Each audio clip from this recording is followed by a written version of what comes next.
back to my channel. Today we get to talk about magic again.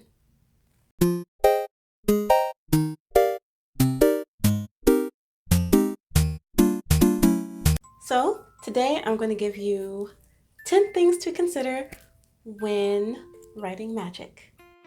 Number 1 is your magic system hard or soft? And if you don't know what hard and soft are, then you can click this card up here and it will direct you to my world building 101 video on magic systems. But basically, is it a hard magic system like Hunter x Hunter and Fullmetal Alchemist, or is it, Avatar: The Last Airbender, or is it somewhere in the middle like Harry Potter? Is it a little softer than that like Game of Thrones, or is it full-on soft magic like Lord of the Rings? How does the magic work with the technology in your world? And when I think about this, the first thing that comes to mind is Legend of Zelda: Breath of the Wild, because it was really the first Legend of Zelda game that actually featured like science-y magic with technology, which I thought was really cool. Another example would be the Kingkiller Chronicles, Name of the Wind and Wise Man's Fear.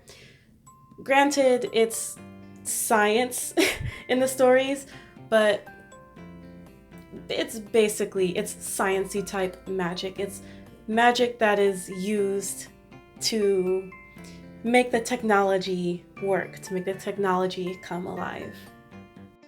Well, there's also traditional magic in the Kingkiller Chronicles as well, because there's the whole Fae realm and all the things that happen with that. So, if you want to have both in your story, you can have both. 3 is, does everyone know about magic in your world? So I'm going to go back to the Kingkiller Chronicles, where the average Joe, they tell fairy stories, but not everyone really believes in fairies. And when they think about things like alchemy and things that they do in academia, they consider it magic, whereas in academia, it's considered science.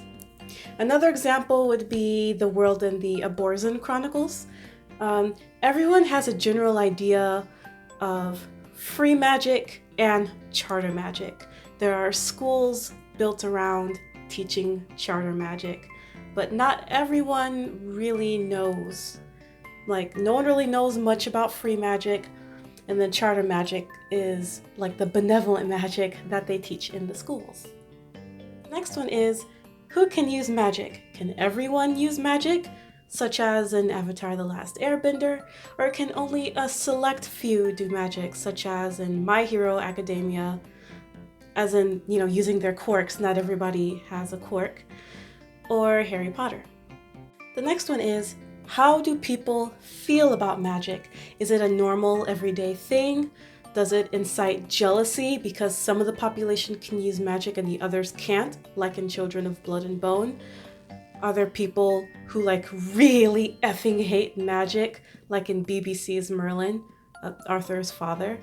So those are some other things to consider.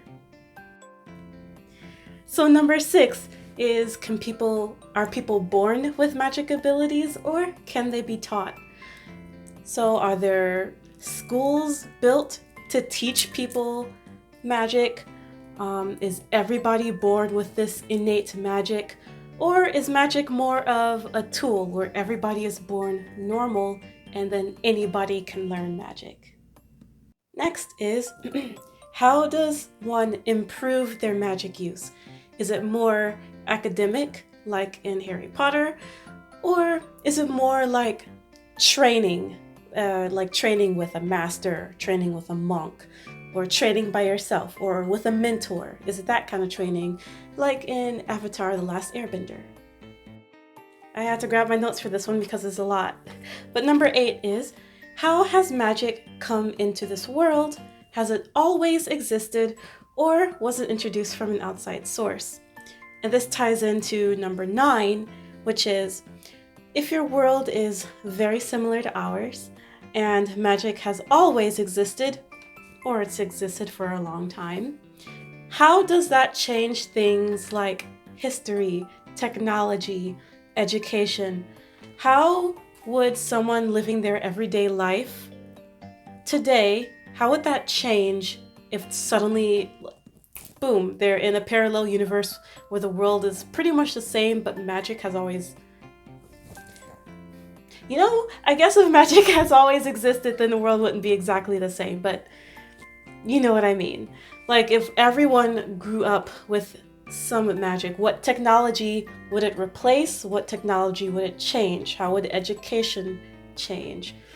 How would healthcare change? Are there healers in your story? A lot of things to consider. And number 10 is, how is magic used, right? Yes? What types of magic exist in your world and what can it do? So is it more like Avatar: The Last Airbender, where all the magic strictly falls under one of the 4 elements? Or maybe it's something like the Abortion Chronicles, where you have this soft, mostly malevolent free magic, which is used by creatures and necromancers and pretty much people trying to do harm.